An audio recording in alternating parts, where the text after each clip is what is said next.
Congratulating you on your league record 10th hockey championship. If you'd like to start with some general comments on tonight's game. You know, I thought with the last two teams standing, you know, ourselves and Merrimack in our league, that the game really was a fitting game for that type of environment. You know, the two of us played very, very well. Very well-structured game from my bench watching. Merrimack was strong in a lot of different areas. We were also very strong throughout the three zones. So it was a lot of battles. You know, 2-2 after one. It stays that way through the second period. You know, and then it's 3-3 with a flurry, you know, back and forth goals there. And Cam came up with a, you know, really outstanding effort there for the winning goal. And then, you know, even late with the power play, game still in doubt because they can score short-handed goals, and there's still going to be some time. Brian Doolin rested down for, you know, kind of a little bit of insurance. But after last night, there was no insurance. I was watching that clock tick there, Jimmy. So, but I thought it was, like I said, when you got the two last teams standing, and you have a game that well structured, that well played, that competitive environment, it's good for Hockey East. It's good for college hockey. Questions at this time for the student athletes? Joe Whitney, your center. Cam Atkinson on your right. Ryan. Ryan Billings says the day, guys, for both of you. Kind of talk us through the sequence. It went from 2-2 to 3-2 to 3-3. Joe, you took a penalty to Cam 4-3 really quickly. Can you guys kind of talk us through what was going through your heads through that whole sequence there? Well, I think, you know, we talked about it before the game, you know, each shift trying to win our shift. You know, we went up a goal there, and I took a penalty there, and they scored to, you know, tie it up. And, you know, we kept saying on the bench, you know, win your next shift, and let's try to get the next goal. And, you know, we did that, and then we kind of shut them down there and didn't really give them a chance to get back in it. More questions for the student athletes? Barb? Cam, this is for you. Could you describe that goal too fast for me to actually see?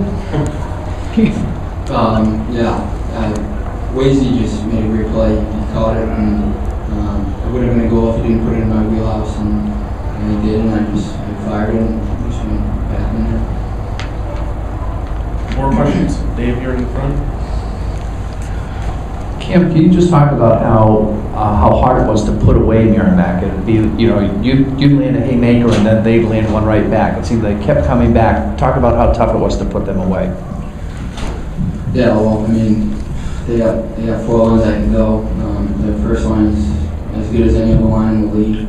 Obviously, with DeCosta, he's a great player, and so we knew we just had to come out hard and play our game. And like I said, they got 4 lines, but we also got 4 lines that can go. And that's what we did. And we pressured, and we just, like I said, played our game, and we got the job done.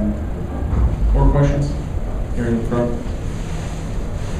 Dan Rubin from Noon Time Sports, and Cam and Joe, both of you. You know, coming off of last year, you win the Bean Pot, the Hockey East national title. This year, the Bean Pot, and now Hockey East.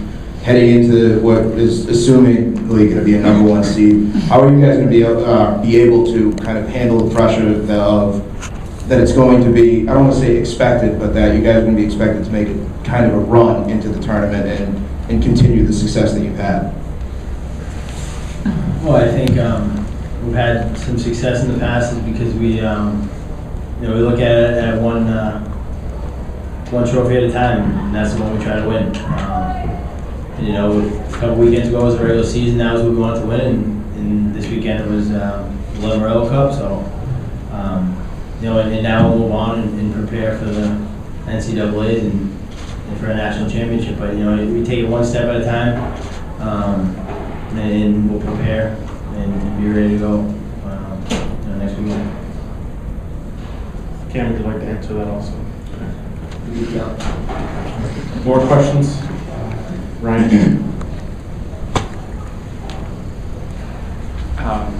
Cam, can you just talk about what it's like to play in front of John Hughes? He's had a great career here. He's done really, really well.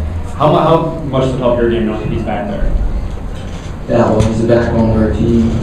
He's a winner. Obviously, his statistics speak for himself. He's won, I think, 3 B pods, 3 hockey titles, 2 national championships. So when we know when we have the rock in the back, it's going to be hard not to win the game. Tim Rosenthal, Inside Hockey. 8 wins in a row here in the Garden. Do you wish this was your home often? Could you repeat the question, please? Yeah, the team has had 8 wins in a row here at the TD Garden. Do you kind of wish you played here often, and how special is it to play in this building? Yeah, well, I didn't know that.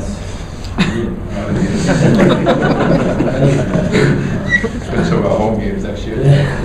Well, no, I mean, being part, we get an opportunity to play here, and that's always exciting, but, you know, to be here this weekend, you have to earn it. And, you know, it's not easy to win the quarterfinals to get here. So I think that's just, you know, you earn the right to get here, and when you get here, you know, you have a chance to win a championship most of the time. So, you know, we have fun, and we work hard when we're here. We try to win a trophy.